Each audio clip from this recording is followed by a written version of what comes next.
In the shadowy realms of the underworld, few names resonate with more chilling infamy than that of Dutch Schultz. A kingpin of crime, a mastermind of mischief, this notorious gangster commanded an empire of vice and violence that left an indelible mark on Harlem and the annals of American crime. Born Arthur Flegenheimer on August 6, 1901, in the Bronx, New York, Schultz was thrust into a life of crime at an early age. His father, a saloon keeper, abandoned the family when Arthur was 14 years old. Forced to assume the role of the breadwinner, Arthur dropped out of school and picked up a few odd but legal jobs around the Bronx. With a mother struggling to make ends meet, young Arthur quickly learned the art of survival on the mean streets of New York. As a teenager, he found work as a feeder in a neighborhood nightclub, but the allure of easy money proved too strong. His income wasn't enough to provide for both him and his mother, so he had to start getting creative. He joined a local gang and began to rob craps games and burgle houses to earn a living. By his early 20s, Arthur had adopted the alias Dutch Schultz and began to climb the ladder of the criminal underworld. His ruthless ambition and cunning intellect quickly caught the eye of the city's top mob bosses. At age 17, Arthur was caught red-handed. He was sentenced to 17 months in prison, his first and only time behind bars. The Prohibition Era provided Schultz with a golden opportunity.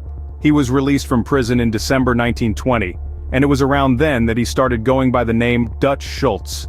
He seized control of the Bronx beer trade, ruthlessly eliminating any who dared to oppose him. With the repeal of Prohibition, Schultz turned his attention to the lucrative numbers game in Harlem. This decision would set the stage for a bloody power struggle that would shake the foundations of the New York underworld.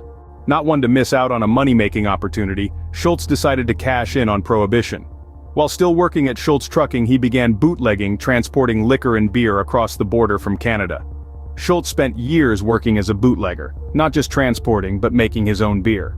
Along with his business partner Joey No, Schultz opened dozens of illegal speakeasies and breweries all across Manhattan, including in Yorkville, Washington Heights, and Harlem.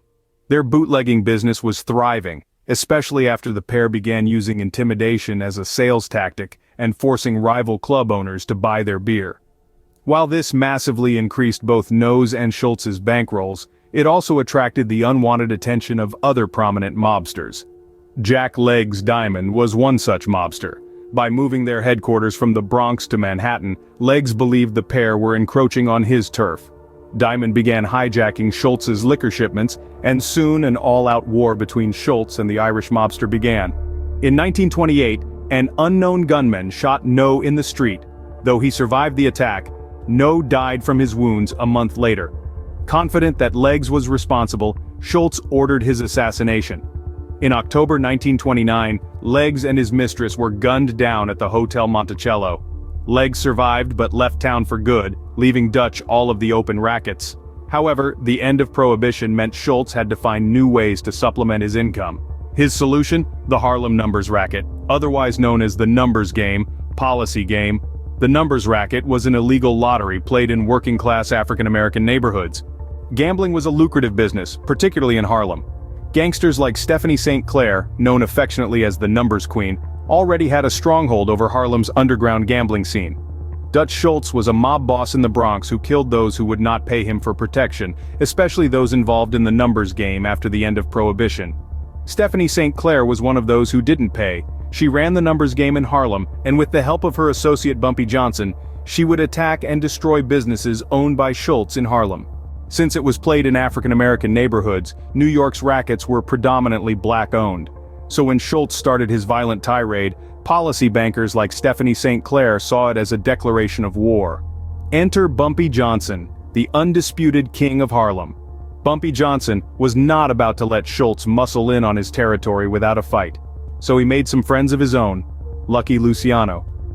What ensued was a brutal war of attrition, a high-stakes game of cat and mouse that would leave the streets of Harlem awash in blood and bullets. Dutch was in a desperate plight to gain total control of the gambling scene, but there were two significant obstacles in his way: Stephanie St. Clair and Special Prosecutor Thomas Dewey. Nothing could make St. Clair hand over her numbers empire, so Schultz eventually ordered a hit on her life and forced her into hiding. Wanting to do the same to Dewey, Schultz scheduled a meeting with the head of the Mafia's 5 families, Charles "Lucky" Luciano. Dutch wanted permission to kill Dewey, but the commission denied his request. Paranoid and desperate, Dutch put a contract out on Dewey anyway. As the war raged, Schultz grew increasingly paranoid. He feared retribution not only from Johnson and Luciano, but also from his own gang and the law. His fears were not unfounded. On October 23, 1935, Dutch Schultz, his accountant and two of his bodyguards were dining at the Palace Chop House in Newark. While Schultz was in the bathroom, two gunmen from the infamous hit squad, Murder Inc., slipped past security. They shot him in the chest and ran. Dutch, being the gangster he is, walked from the bathroom back to his table, lit a cigar, and passed out. However, Schultz was far from dead and lived almost 30 hours after being shot. He eventually succumbed to his wounds and died in his hospital bed. Before he died, Schultz made several references to a secret stash of treasure. Rather than naming his killer, he rambled on to the police about his fortune, alluding to stacks of hidden cash that were buried in the woods. The legacy of Dutch Schultz is one of audacious ambition, ruthless violence, and relentless pursuit of power.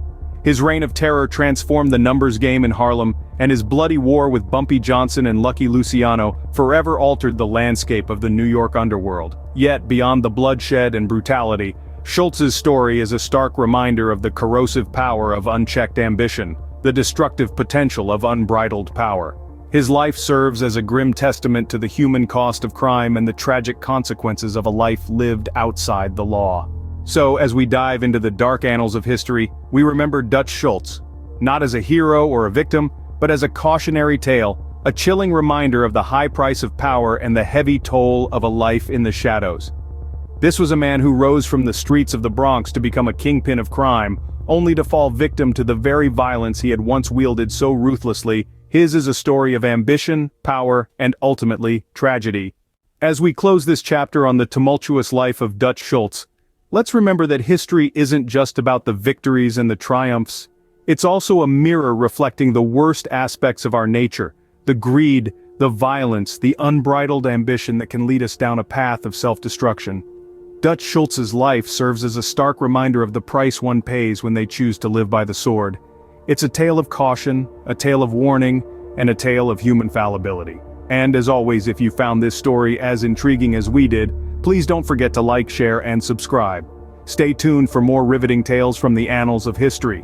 Until next time, stay curious, stay vigilant, and always remember that knowledge is power.